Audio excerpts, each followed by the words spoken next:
the 6 hours, round 2 of the FIA World Endurance Championship. As the lights, it's a long hold. Away we go green, and Loic Duval makes a good start from Will Stevens. The two Alpines side by side, door handle to door handle. Then Earl Bamber inside Marco Sorensen. Bamber coming alongside the second of the Alpines. He's looking for 4th place beside Fred Makovici. Mako's on the inside, down to Eau Rouge. The better of the Aston Martins is there, but the second car, Marco Sorensen, dropped back a couple of spots. He's been jumped by the BMWs. It's side by side for the lead. Will Stevens, with the added advantage of the slipstreaming 30 Habsburg behind him, takes the lead up to Les Combes. It is Will Stevens in the Hertz team Cadillac ahead of Loic Duval. We ride on board with 30 Habsburg in 3rd, and still cars weaving around, twitching under braking and under full throttle. The tyres still not quite where they need to be on this opening lap. Yeah, Di Resta in the number 93 Peugeot getting stuck in there in between the Valkyries. It was a pretty poor getaway for 007 and gets overtaken by the number 83 Ferrari through turn 9 as well. Cannot get the temperature into the tyres, it looks like, for poor old Harry Tincknell. He's really in the thick of it here, and then loses another position into Pouhon by the BMW that slips by. Yeah, that was René Rast going past him in car number 20. Ahead of him before that was Phil Hansen, so Tincknell maybe got a little bit of dirt on the tyres offline, trying to defend, but he has dropped back 1, 2, 3, 4 positions. And look at the Toyotas making no headway at all. Let's have a look at the start and watch Saliolic from 10th position. As he came past me, he'd gone to the inside. He didn't do it, did he? He didn't do it before the start line. He did it straight after. So clean start from the Turkish driver. Yeah, that red and black Corvette right in the middle, little red Corvette. Well, he didn't pick up anything at the apex. The Manthey Bend Porsche. Oh, that's the 21 Ferrari of Francois Heriot. On the 88 Ford. Yeah.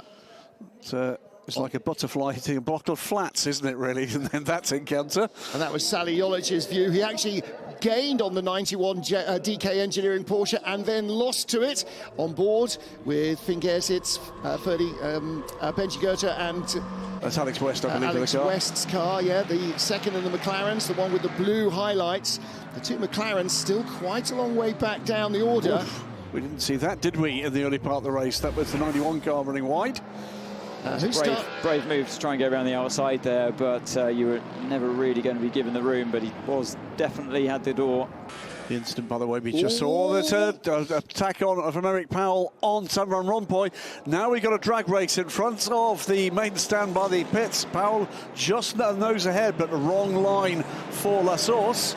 But if he sits back and lets Van Rompuy dive in deep, he can try and cut back underneath him, Anthony.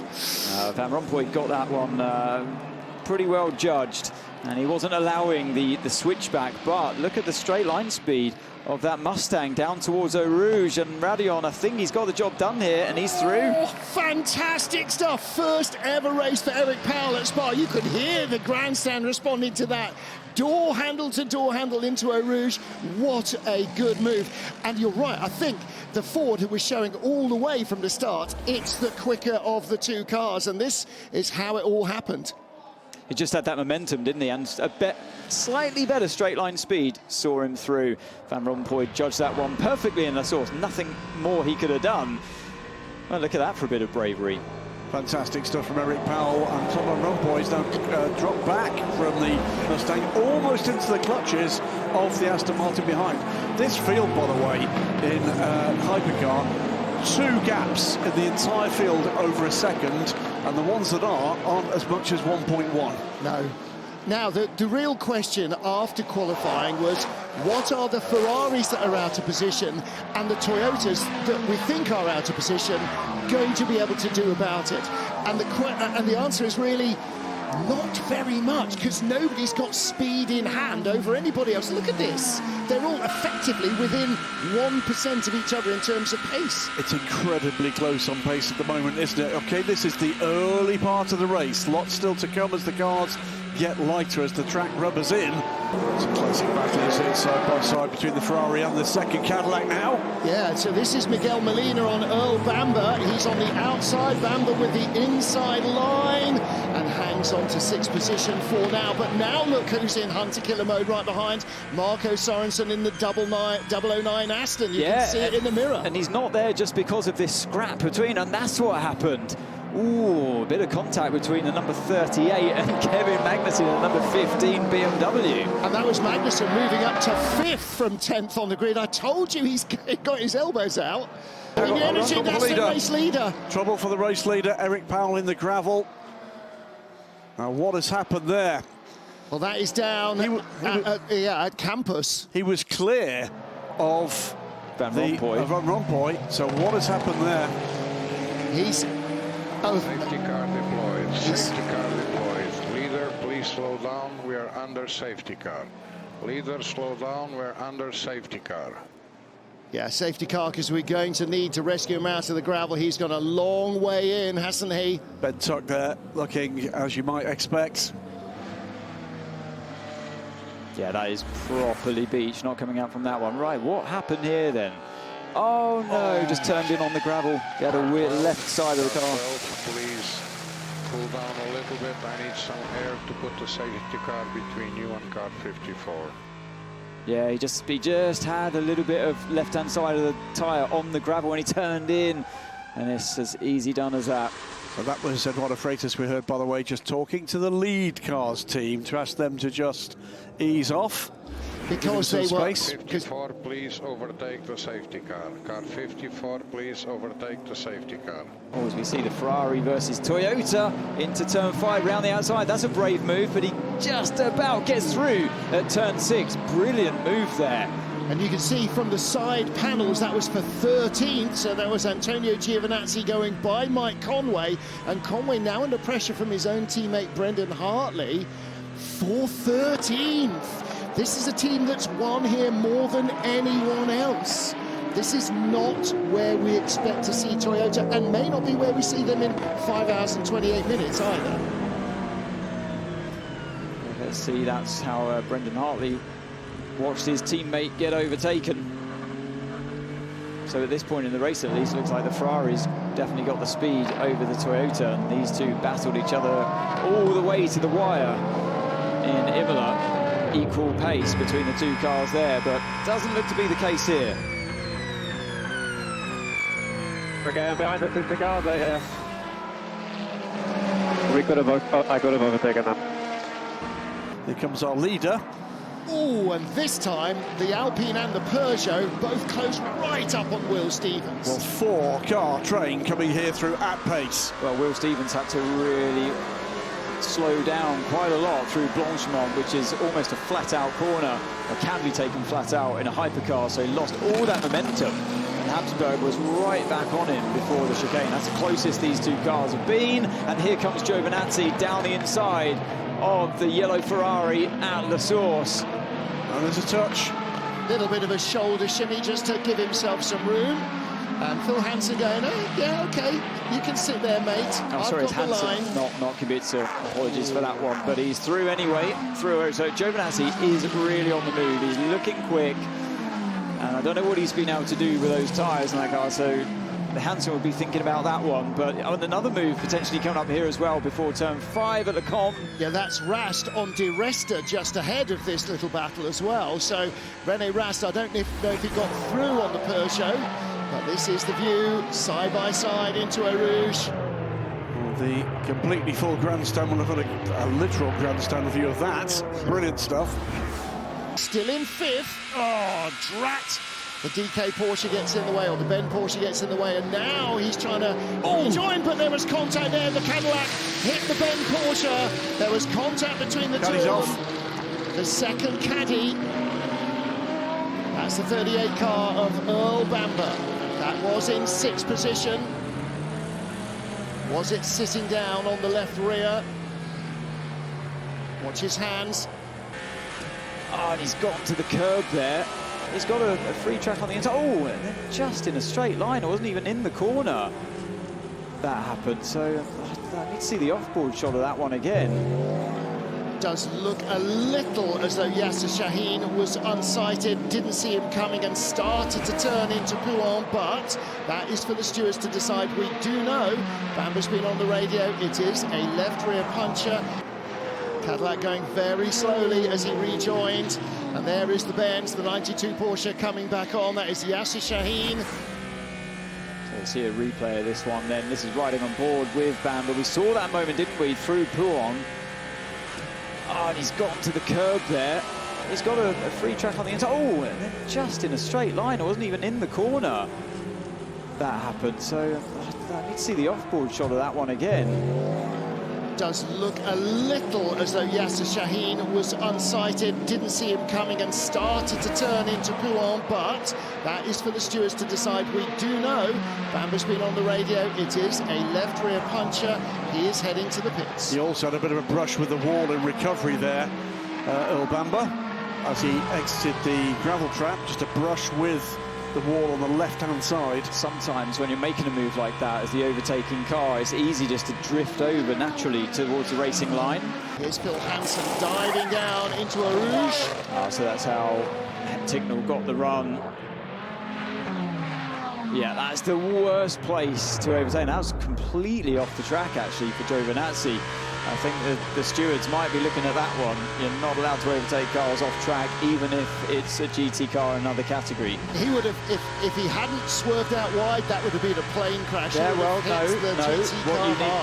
What you need to do in that situation is not overtake the car. You have to go at their speed. You cannot overtake a car off the track. There's another shot of the battle between Hansen and Tinknell. He went off the track to keep position. Yeah, copy, we saw. Car 83, Phil Hansen is under investigation of track and lasting advantage. That was the brush with Harry Tinknell. Yeah, that was up at, that's also a problem there for the 33 Corvette. Blake McDonald was having a look at the Iron Lynx car of Martin Berry, and it just didn't work for him, and then looked like he had a box full of neutrals. That was last time round. Martin Berry with the yellow and black Mercedes, and Blake McDonald has dropped behind Antares Au, and there is Antares in that McLaren. I think but in doing so, on the exit of turn 9, they clashed into each other. It was on the exit, and it was because of Cottingham moving over to the inside. That's what caused it. This is 007. Yeah. Tinknell going by the yellow Ferrari of Phil Hansen, and so Harry Tinknell up into 11th place in the 007 Aston Martin. And Anthony, classic Spa, thrown back by the gear shift. Well, this is the straight line speed of the Valkyrie, and using that to great effect. Number 83 dropping backwards here, Phil Hansen. I wonder, we've heard some drivers complaining about tyre temperatures not there for them and feeling it drifting away. You can hear from his team radio. Do you see anything weird on the master cylinder displacement? It was happening before the contact as well. There's something weird.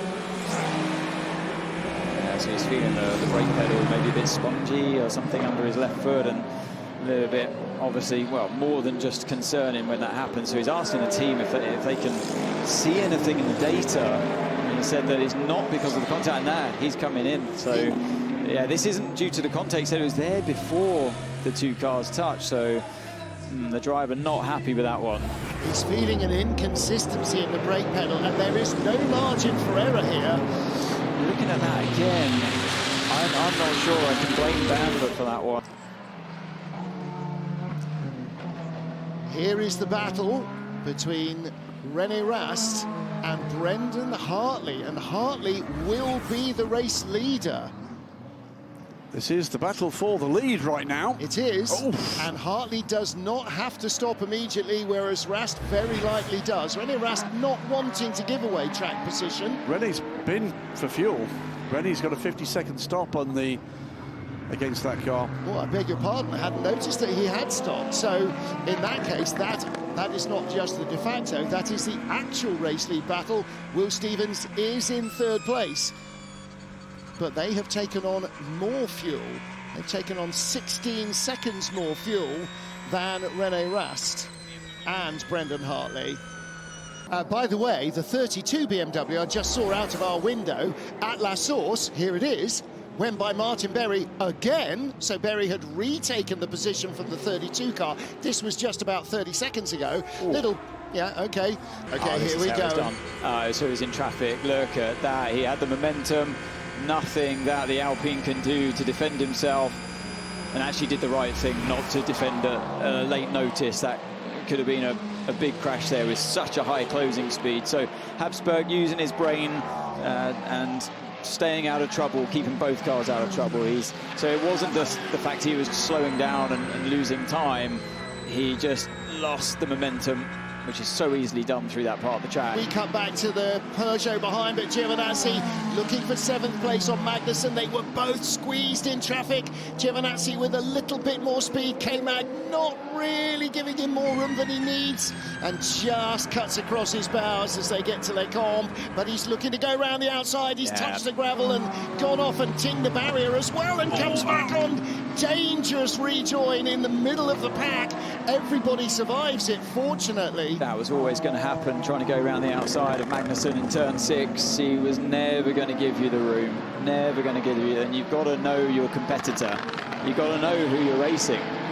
It's like going into a boxing ring. You know you can be prepared for what's going to come your way. Don't drive around the outside of Magnussen in turn 6. He's going to push you out of room, and that's why he went onto the gravel immediately. What was that Mike Tyson quote from earlier in the week? Oh yeah, everybody's got a plan until someone hits you in the face. Meanwhile, out of all of this, driver change for the yellow 83 Ferrari. Phil Hansen handing over to Ye Yifei. Poor old Alex West being under investigation. He's on his outlap, track limit 7th. Look at this though, 15 and the 51. Jovi and K-Mag again. So that's how it started, and this is how it ended. So Magnussen got the position there, or held on to it, and then Jovi goes round the outside. Oh, was there just enough for the car alongside to... no, I think for me, still a little bit too far behind. Giovinazzi was a little bit too far behind for him to have claimed that corner as his. And this is what it looked like on board. He went for it, but look, you could already see the BMW coming over. Magnussen, of course, knew he was there. Made his life as hard as he could. But I'll be intrigued to see how the stewards read into this one, because it was a bit naughty from Magnussen. 4 hours still to go. And that is Delatraz just about keeping it on the island as he makes the pass. That's great battle between these two here. And he was given the room. That was really fair racing. That's how it should be done. You got ones like Eau Rouge, a typical kind of corner where you'd lift a little bit to save it. Whoa, that was a big old moment there, wasn't it? This was the early moment for Eric Powell. That's running out a little wide of Blanchimont. That's flat in top on board. Oh, so it all started here. This is where the move began to play out. Look, it unfolds from this moment. Given the room round the outside, unbelievably. And maybe a potential mistake there by the BMW driver. Maybe a bit too kind, I would say. Needs to go to the Kevin Magnussen school of thought on how to defend your position. Right, now hang on a minute. Hang on a minute. If you don't get a penalty, that is. Malad, yes. One BMW goes all the way to the curb, and that's wrong. This one doesn't go all the way to the curb, and that's wrong too. Well, somewhere there's a happy medium where you're almost all the way to the curb. If he had acted faster and just, you know, moved out before you allow the car to go alongside you, that is absolutely what you should do. In fairness, Parker Thompson, the Canadian, very inexperienced here and in his first lap in the car, so we'll give him that. Louis Delatraz, meanwhile, with a caddy, and Antonio Felix da Costa in company, and this is the change for 4th place. Tom Fleming cuts back to the inside. We know they got the straight line speed in that McLaren. Look at that. That was beautifully done. Well judged move on the switchback and giving himself the run into Eau Rouge. Really nice, precise driving there. Now, this is silver driver Tom Fleming and bronze driver in the Corvette. So that's Peter Dempsey putting up a solid defence here, Anthony. Yeah, and perfect. You know, had the defensive line on the inside, no more that he could have done, but then went a little bit deep into, as predicted by the McLaren driver, to do the switchback. And, you know, you always got to be thinking about the next step in this high-speed game of chess. It's great stuff. Desperate to try and come over and not quite able to. He judged that well. Now then. The change with the 50 and the 93, if this strategy battle works out in favour of the two cars that are currently leading, what a move that was early in the race, Davidson. Yeah, I mean, we've seen some great moves, and this was one of them as well, from Nick Nielsen, just recovering still from that incredibly slow pit stop when the left front didn't come off properly. So he's worked his way past Nick Cassidy in the number 93 Peugeot, and we're saying this, that, you know, the power of play, as we see a replay of this overtaking move, very decisive round the outside. Late on the brakes, knew he could make the move. Nick Nielsen's absolutely flying, and it's such a shame for that pit stop. It's robbed us what could have been an even better race right at the sharp end, because I think car 50 may have just had the ultimate speed there, and that is a replay through Blanchimont. Whoa, we've said all weekend, haven't we, what a white knuckle ride this Peugeot is to hang on to in high-speed corners, and that's a very graphic demonstration of exactly what we're talking about. They don't come much more high-speed either than Blanchimont, do they? I will take more margin, but randomly I lose the steering in the middle of the corner. Is that one on course? Yeah, I think it is. Just about. Looking here at the battle in LMGT3 for third place, looking at that number 10 car, Tom Fleming in the Garage 59 McLaren, in fourth, all over the back of Adrien David, and this is the pace that we were seeing from the McLaren in free practice.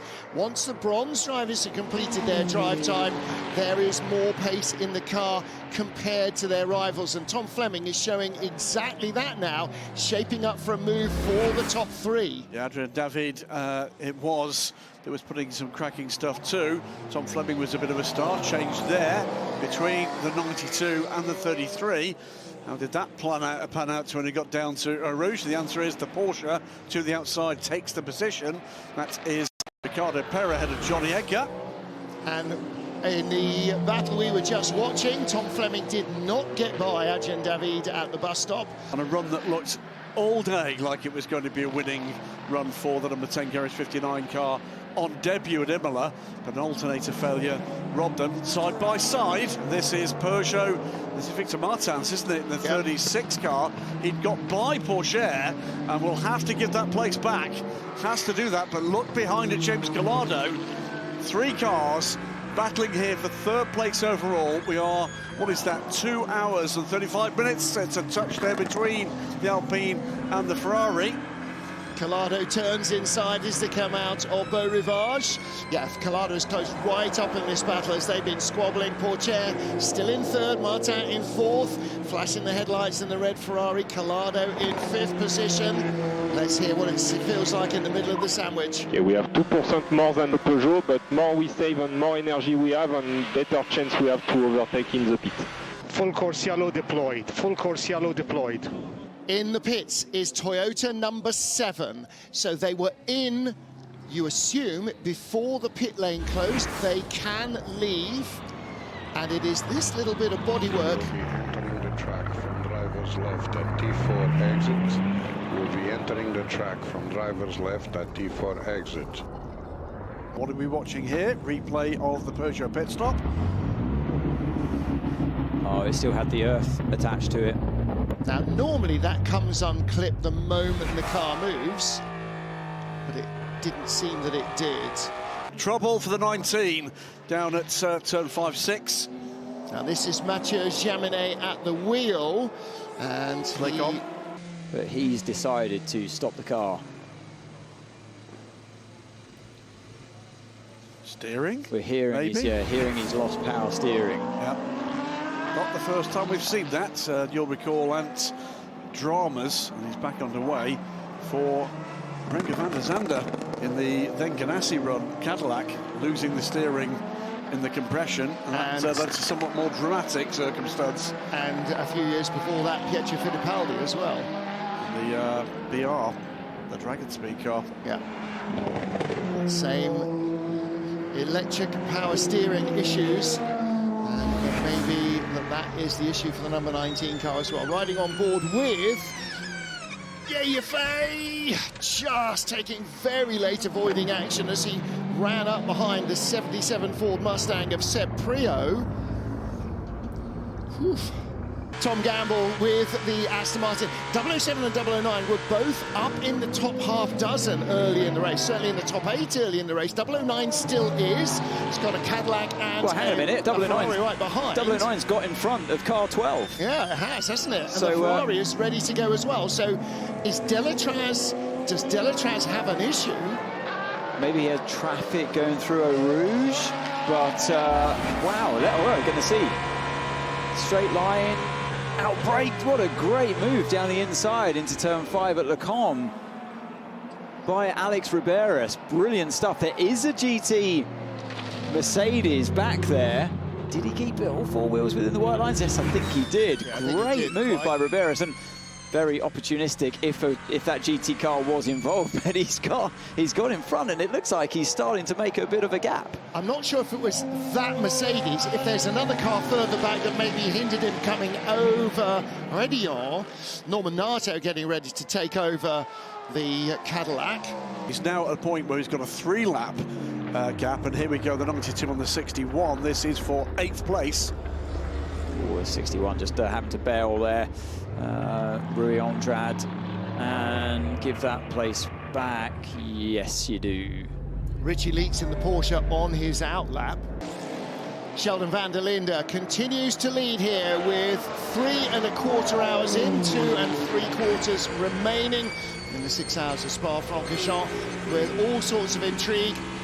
Number 20 BMW in clear air, but here comes the Ferrari with a real chance around the outside. Anthony just a bit too late to capitalise. Yeah, too late there, but he's going to have a great run down towards La Source. And look at that, the traction was on his side as well. He's lined himself up beautifully as Nielsen. Is he going to dive to the inside? No, he tries to do the switchback on the exit instead. I'm not sure he's going to achieve that. No, he's got that covered, has Delatraz. But there was a bit too close for comfort. I thought that Nielsen was going to try it around the outside through turn 18 in that bus stop chicane. Yeah, that would have been fun, wouldn't it? He's on full attack mode, isn't he, as Nielsen? They've got to make up for lost time in that pit stop. Yeah, there's nothing they can do now. And this is Imola earlier this year. This is Imola last year as well, when they kept coming back and getting problems and coming back again. So it's not something that they're unfamiliar with, and Nielsen will never give this up. It's a shame. Dog with a bone. Oh, here we go. Here's a chance again. The Cadillac, ironically, held up by the Corvette. Nielsen's on the inside. The Cadillac on the dirt, runs out wide.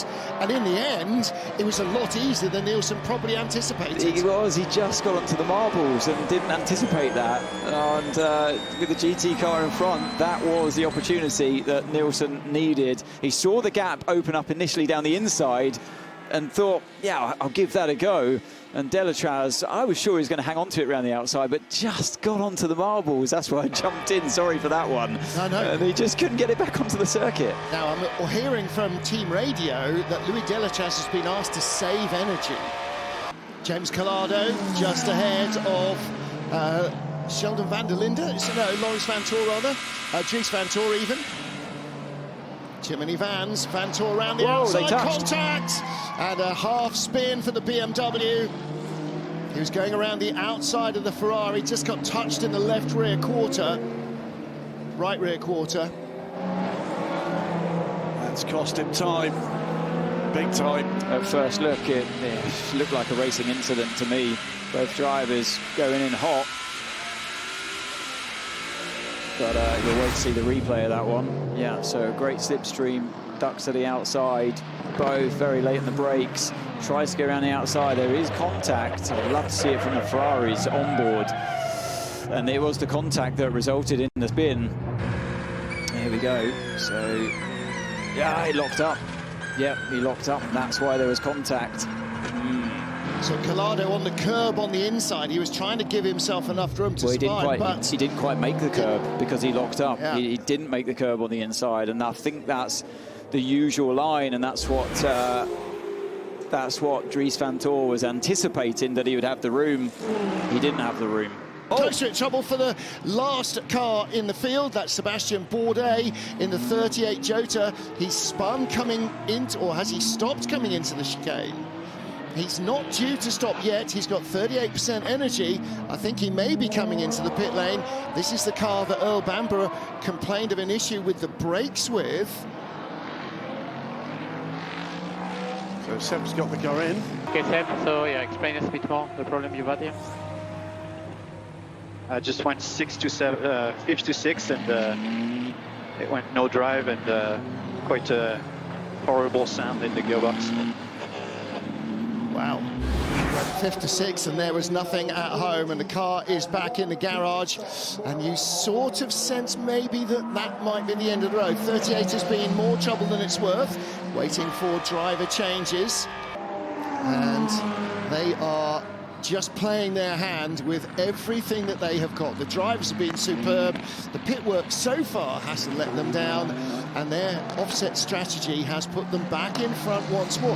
Be interesting, we don't have the stat. Be interesting to find out who has led more laps, and there's trouble. LMGT3 and which of the Peugeots? That's a lot of damage on 94, just out of the pits. And that is the end of that car's challenge, with Malte Jakobsen coming out of the pits. They haven't even taken the tyre stack away. What on earth happened there then? Is that on cold tyres or what we're going to see? So on the racing line through... Oh, it's the spinning GT in front. There's nowhere to go. And that is, I think, the 79 car, Matteo Cressoni. On his outlap for Jakobsen. So I'm on 4 unfortunate. tires, and this GT spins in one. I cannot go anywhere. Like, oh, sorry guys. No, there's nothing that he could have done there. That is wrong time at the wrong play. There's nowhere he could have gone. With a spinning car in front of you, it's just, wow, so unlucky. Honestly, there's nothing that Jakobsen could have done. Yeah, just coming out of Blanchimont, so they're winding it up. Now let's see who can get their tyres up to temperature. So I think he's going to have a good chance, is Nato, overtaking the Aston in front. We saw the Aston struggle for warm-up at the start of this race today, and now the temperature's a little bit cooler still. Well, away goes Robin Freins, and then Sebastian Buemi in the number 8 Toyota. The red car has not got by the number 19, but here comes 15. The BMW of Dries Van Toor dives on the inside. The poor Genesis Magma Racing driver goes, I'm out of this.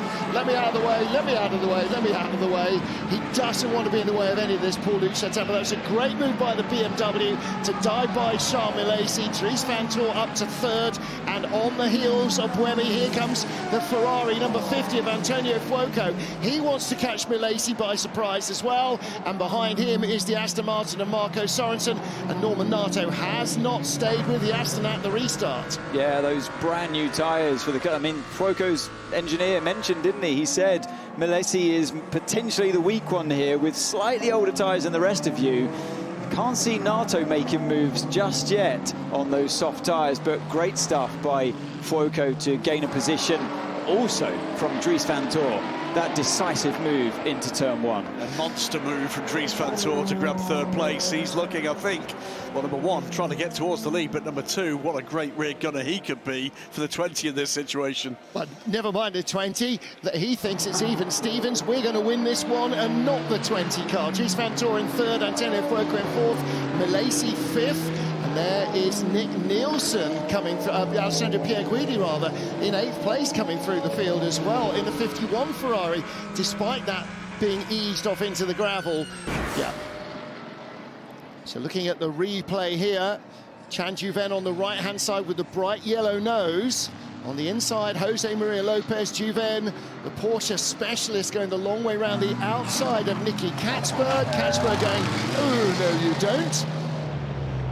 Did manage to get by the Lexus in that move. Meantime, back in hypercar country, the 009 Aston Martin and Marco Sorensen trying to soak up the pressure from Norman Nato on those soft tyres. Yeah, and he's doing a great job of it as well, because I suspected that Sorensen was going to struggle there on the restart, but nothing that Nato can do just yet, and he's going to be quickly running out of time, is Nato, before Sorensen's got his tyre temp exactly where he wants it. This was the restart. And a great jump by Robin Freins, actually. Had the Genesis just behind him, which really helped.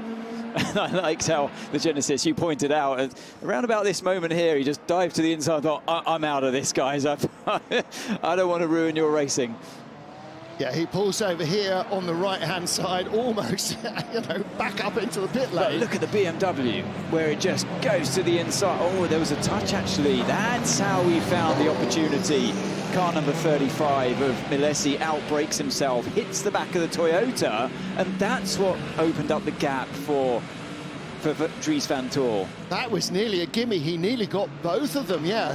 Milesi just tagged the back of the Ferrari, and Sebastian Bremy beg your pardon, yeah, too much red. Sebastian Bremy just held on to that, didn't he? Robin Fries is pulling away a little, 2.2 seconds for the good of Sebastian Buemi, under pressure still from Dries Van Tor, Antonio Fuoco, and the rest side by side here between the Lexus and the Corvette. Again, here comes the Ford up the inside. Logan Sargent on the inside in the Ford, Jose Maria Lopez on the outside in the Lexus, and he gets by Nicky Katzberg. What a move, and look at that, just on the dust. Meantime, the number 88 Ford Mustang. Wow, they're leaving no inch. From second place, here comes the 15 BMW on the Toyota. Dries Van Tor, yeah, fuel in hand, tyres in hand, Yadish Schmatter. I'm going to pass him now. I'm bored waiting. No, he's got the speed advantage in that car, doesn't have a tyre advantage. It really goes to show how, oh, look, Fuoco's seeing an opportunity here around the outside. You can't let him get away with that. No, he doesn't. So that was well played by Van Tor. He goes from being the hunter to the hunted in just a series of 2 or 3 corners. And, yeah, he's going to have to think again to get past Sebastian Buemi. That was a bit too close for comfort, and Fuoco could see that coming. Buemi and Milesi under investigation for an incident at turn 1. That was Milesi running into the back of Buemi, so Buemi will likely be blameless there, but that might be bad news for the Alpine of Charles Milesi. I saw that as a bit of a racing incident myself. It's always really hard to judge it under the brakes, and it's turn 1. We see it at the start all the time. We saw it in GT at the start. We had a Ferrari hit the car in front. Can't remember which car that was, maybe a Corvette. Mustang. Mustang, yeah, well remembered. And yeah, it's just, you know, it's one of those things that it's effectively like the start of a race again, isn't it, when they're all bunched up into turn 1. But yeah, Fuoco is impressive because he's only got that right side of tyres that were taken new in the last stop. The left side, I'm just looking now, has done, well, okay, 15 laps. I mean, have you seen what's happening behind? One of the things we're asking me to do. I mean, at some point, do you think David Copperfield? So, yeah, if I'm doing 9.9, I'm going to lose 10 places. You decide what you want. The field in this situation. Third place battle, Heart of Racing Aston Martin just ahead of the Lexus. And so this is Esteban Masson all over the back of Mattia Drudi around the outside and up the inside at Eau Rouge. And here comes the 92 Porsche. The Toyota comes through, so does the 15 BMW, and the Porsche has been eased onto the gravel. The Aston Martin went off track as well, and here comes the entire top tier of the hypercar field. The Aston Martin looks to go around the outside, and there's nowhere to go, couldn't get it stopped. I think there's probably still dirt and gravel down there as well. The Aston's still battling, but loses out to the BMW as well, and there's the Racing Team Turkey Corvette, the red and black car. The Aston comes back on the inside. This is absolutely bananas racing. Some of this on board is going to make very, very good Christmas party material, isn't it? 92 Porsche comes back in, and then the red and black. Oh my goodness, and the Ferrari with a run on the Alpine, on the Cadillac. This is the 51 car of Alessandro Pierguidi, and he just went straight by. Was it clean, Ant?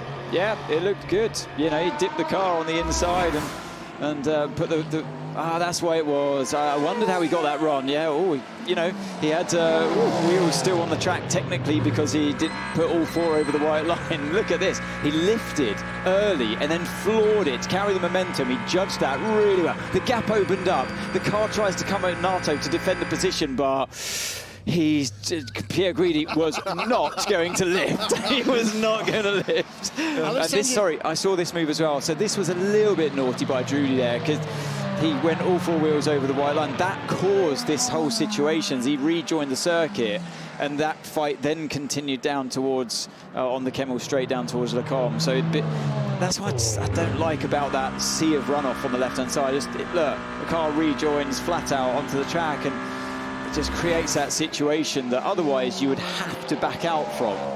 But knowing you have this get out of jail in front of you, you take it. What can he do through Porsche? It's just a little bit too good, but he's closer this time around. Will he think about sending it down the inside? He did, but thought better of it just to the last minute. Now this is going to be interesting, that if he gets a good line here through La Source, this is now closer than we've seen before. This could be interesting with the rate of closure of through Rouge and Radion. Might do it here until it begins here, at least in La Source, because once again Gounon had to defend, and he's going to be even more in the turbulent air of the Cadillac in front. Tincknell may want to back out of it here to gain that extra momentum that we know he can do. So you quite often see a car back out of it. No, he's super close. And I think he's going to be close enough here to, yes, now use the straight line speed advantage, surely, to duck around the outside. Out-drag him before the braking zone into turn 5, and he's got the Cadillac in front. Oh, I think he's just done it. Just enough. And Jules Gounon fought that with everything he had, didn't he? But now the positions are reversed. Harry Tincknell will now be in the wash of the Cadillac, and so he may not quite have the advantage. But it does seem that the Valkyrie is naturally quick through a Rouge and in the straight line. So when you're in traffic, you always have that straight line speed advantage, whether you're in traffic or not. It's like it's free lap time, and that's why having a car that's fast in a straight line is so advantageous in a racing situation compared to qualifying, where it's about lap time and you achieve your lap time in a different way. But in a racing sense, you're seeing it play out now. Oh, goodness me, Anthony. That was close. I think Tincknell thought about going back behind the Cadillac and then realised, I can do this, and then went for it. And this is the fight between the Alpine and the Cadillac. So finally, Gounon gets past Nato on those soft tyres, just falling back. Such a shame. You can see on the right-hand side the Marshall warning system and a black and white flag warning for Norman Nato. Yep. Track limits. The race control can also tell him which corner he's exceeding track limits, which he's being penalised for, if you're not entirely aware. Kubica's in the slipstream, not much you can do into Blanchimont usually. Nato desperately flashing the lights to warn the GT car that this gaggle of three are coming up at them right now. We've got the energy graphics on the left-hand side of the screen, but let's see where Kubica places his car. Tries to go around the outside, does go around the outside, tries to get run out of the room by Nato. They bodyworks flying off of the cars here. A little bit too aggressive. Now that might be an issue if that came off Kubica's car, and that's a 51 Ferrari, and that is the car that was in 9th position with Alessandro Pierguidi, who has hit him in the side. That has to have been because of a contact with GT cars. Now he's tried to come round. There we go. It is. It's the Lexus, and it's the 78 Lexus. He has tried to come round Alessandro Pierguidi, but look, the radiator is burst. That car's going no further. Wow. And that is the end of the road for the 51 Ferrari. And does that then bring out potentially a safety car or a virtual safety car or even a full course yellow? Is this handing something to the number 8 Toyota? There is the 78 Lexus, our pole-sitting car in LMGT3, Graham Goodwin. Well, the one thing I'll say is there's debris without a clear line of sight. I would expect this is not going to be a full course yellow. You're going to have to put people in potential harm here, and that is going to be, I'm pretty certain, a virtual safety car at the very least. All right, let's see what happens. We're riding on board. Whoa. From behind for the, was that a G? No, that was the Lexus from behind. Leaders are coming up to pit entry. Number 20 BMW, number 8 Toyota, I think has to come in. 1% energy, surely he does. Fuoco goes round. Is the number 8 Toyota in the pits? The safety car is waiting in case it is needed.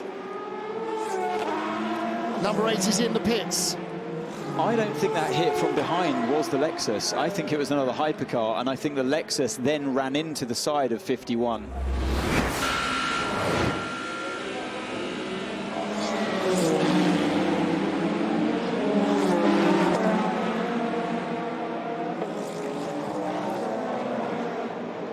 Let's hear from the Ferrari team. Oh, mate, what do you think you did? We don't see anything so far, but I just see the car is clearly destroyed. Fucking just crashed into me completely. I'm breaking into myself. Yeah, the right side is completely destroyed. Oof. So, we again apologise for that. You can understand Alessandro Pierguidi resorting to fairly Anglo-Saxon English. Right, so who hit him? On board with a 32 BMW. Oh! Now, It's the BMW. did he lose it under braking? Augusto Farfus? We need to see who was around the BMW. That was not anything to do with Pierguidi. There's nothing he could have done to avoid that. But I don't know why. I don't know why the BMW is so out of shape under the braking. Just desperately trying to avoid what he saw as a closing gap, maybe. Virtual safety car. It happened from so early on. Robin Freins leads in the number 20 BMW. Teammate Kevin Magnussen behind him in car number 15. Third, the red Ferrari, Antonio Fuoco, number 50. Kamui Kobayashi, the red and white Toyota, in fourth place. Then the best of the Alpines in fifth, Antonio Felix da Costa. Then right behind him on soft tyres, the two Valkyries. The first of them at least is Alex Riberas. And the Genesis Magna in 8th place. We go green at the line, and Robin Freins will race away, but there's an enormous gap between the two Aston Martins. There's Riberas in 6th, and right at the back of the queue, was there a GT car in the way? That's what it was, slowing down the Aston Martin hypercar. So we now have a pack of 6. Watch the Aston. We know they're quick in the straight line. They've overtaken an Alpine before by doing just that. Oh, but right off the track, wasn't it? On the inside of the apex of turn 4. Rocking and rolling, and of course they've now all probably got a little bit too much fuel for the distance. No! That could have been a big one. That could have been a proper Spa plane crash, but Alex Riberas is out of the race. And does that mean we go back under caution? There's debris. There is debris, but it's on the grass. Meanwhile, 15 under pressure. Here comes the 50 Ferrari down the inside. Oh, and he can't quite get through. Magnussen defending hard in the Toyota. Here comes Kamui Kobayashi. Kobayashi can't get by. So Fuoco still in 3rd place, looking around the outside. It is still green. It remains green for everybody so far as they pass the accident, and Robin Freins is gone 3 seconds up the road, nearly 2.5, ahead of Kevin Magnussen, who's doing a very solid job of defence. Antonio Fuoco with fresher tyres. Magnussen's at the tyre deficit. Safety car is out. Not surprised. And we've seen cars fly into the air by going sideways at high speed before. I think that's why I reacted like I did, but amazingly it didn't. That could have been a massive one. Taken to the grass on the inside and just ran out of room. And as soon as it was on the grass, it just went sideways, and that was so lucky it didn't go up. So yeah, pleased to see that no one was injured with that one. And a bitter blow, obviously, for what should have been an overtaking move. You see the rear mirror, the speed advantage that the Aston had. Oh dear. So game over, I'm afraid, for the plucky 009. Let's have a listen in to what's going on with...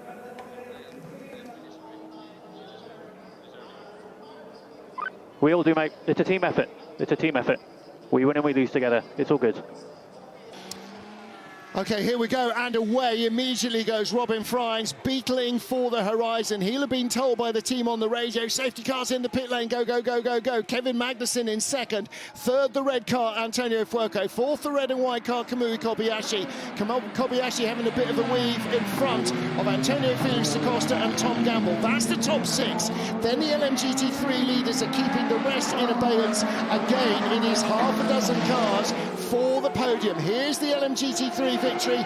You can't pass them before you cross the start-finish line, and that's what Pipo Derani will do in just a moment. He flashes the headlights, comes down the inside, and behind him comes Robert Kubica.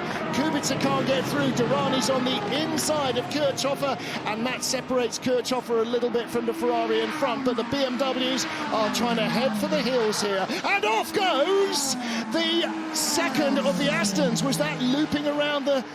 Was that 007? No, it was the Alpine. That's the 35 Alpine, and that was Antonio Felix da Costa getting caught out on cold tyres, and he is crabbing up the straight. Did he hit the barriers in that spin, or is it just a puncture?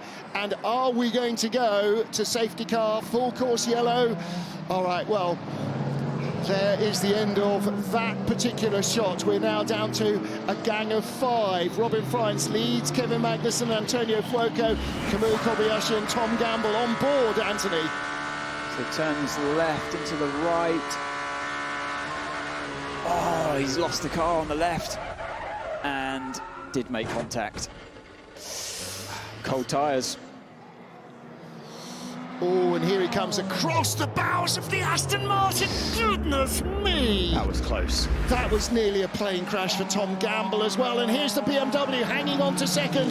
Fuoco is all over the back of him. Much better tyres on Fuoco's car, better tyres on Kamui Kobayashi's car as well. Magnussen is at a massive tyre deficit to the 2 cars behind him for this second and third podium spot. But again, Robin Freins has raced away. He's over 2.5 seconds clear. See Magnussen's car twitching there. Magnussen will not let them pass unless he has to. He'll defend this with every breath in his body, and we know what a racer he is. Maxime Martin is flying now. He is up into 10th place in the 61 car. He was in 9th. He's now up to 10th place. He was in 11th rather, now up to 10th place ahead of Dan Harper in the BMW. His next target, Johnny Edgar. Go again, these two, they've been welded together for the last 10 minutes, it seems, to just duck out of it there. Maxime Martin gets it over the crest and away, and again. So yeah, so that was the aftermath that we joined on the way up towards Le Combe. So we're back to this 3-way, almost 4-way fight with Tom Gamble trying his best to join them, but I really feel like the Aston just hasn't quite got the speed anymore, with the soft tyres potentially overheating like we saw earlier on with the Cadillac number 12. Oh, this is so hard to judge from Magnussen. He's flashing away. He's going to get one of them, maybe 2 of them before. Oh, yes, he's just dipped through there. Look at that. That's the move he needed to do. And Kobayashi's dropped right back into the clutches of the Aston. Here comes the Ferrari, but Magnussen made the break, and the Ferrari still got a car to go by. Kobayashi and Gamble. Gamble right up behind Kobayashi. The speed of the Aston. He's got to keep it off the grass, Tom Gamble. He's all over the back of the Toyota.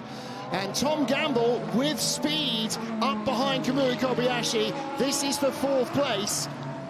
Kevin Magnussen, and I think Fuoco could sense it like I could with that gaggle of cars in front, that he didn't really know how it was going to play out. As soon as Magnussen, he needed to overtake as many of those cars as possible into Eau Rouge. That's why he took that maximum risk.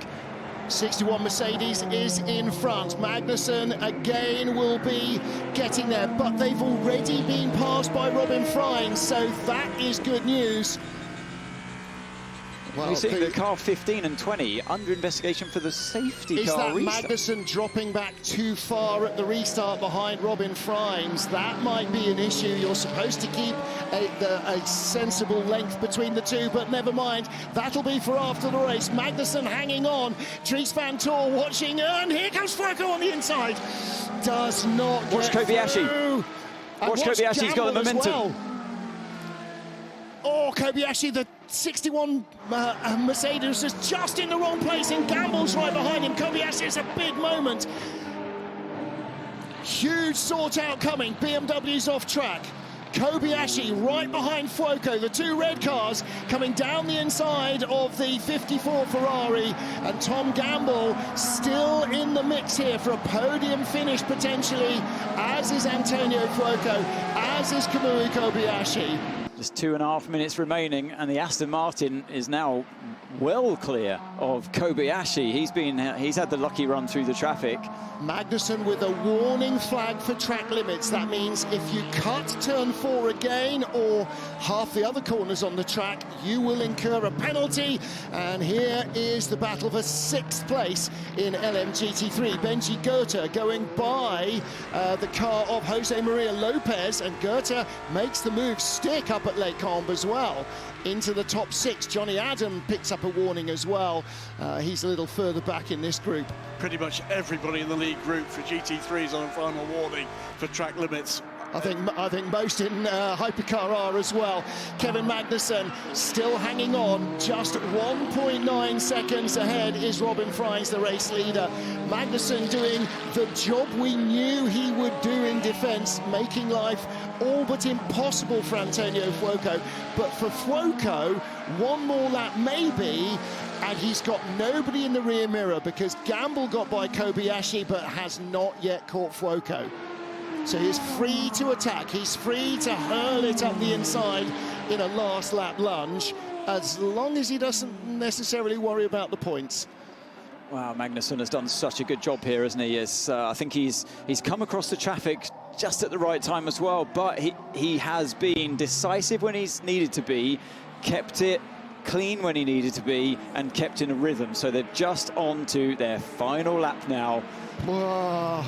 And again, in the WRT garage, nobody is breathing. This is not over. Robin Frijns leads by 2 seconds. Kevin Magnussen in 2nd place. Antonio Fuoco with a tyre advantage still in 3rd. Looking for more. Of course he is. He's a racing driver. He's waiting to see if there is any chance of cracking Kevin Magnussen, but there is clear air ahead of them. There is one GT car up at Les Combes. They will catch it before the end of the lap. The leader, Robin Frijns, will be the first to get to the 77 Mustang and will go by Ben Tuck.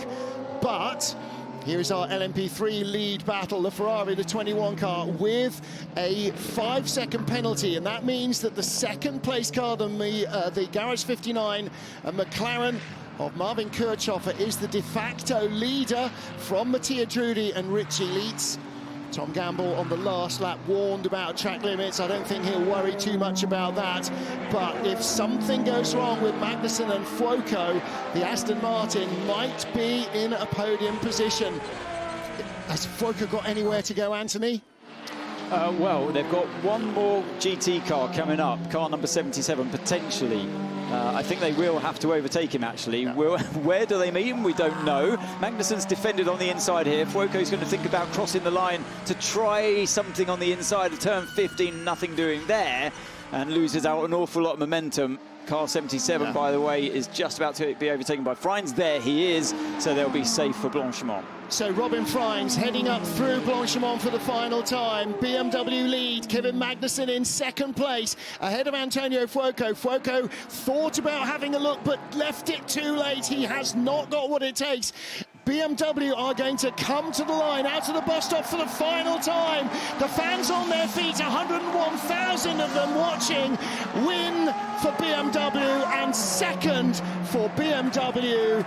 BMW number 20 takes the checkered flag to win the Spa 6 hours. A monumental drive from René Rast, Robin Frijns and Sheldon van der Linde. Some ace work in the pits, and in LMGT3 it is the number 10 Garage 59 McLaren, Marvin Kirchhoffer at the line, as the AF Corsa car's 5-second penalty drops them down the order. Mattia Drudi 2nd in the Heart of Racing Aston, 3rd Richie Leitz. And so it is McLaren who win, and BMW with a remarkable 1-2 result. But BMW won too. The 50 Ferrari scores strongly in third, which is what the team wanted. Then the Aston Martin in fourth place, so close to the podium, ahead of the number 7 Toyota and the 83 yellow Ferrari. The better of the Peugeots finished in 7th place, ahead of the Genesis of Felipe Derani and his team. And then in the LMGT3 category, it was all about the battle at the end between Garage 59, the McLaren, and the heart of racing, Aston Martin. But that now means that our Drivers' Championship points leaders are René Rast and Robin Freins, because of course Sheldon van der Linde did not do the first race.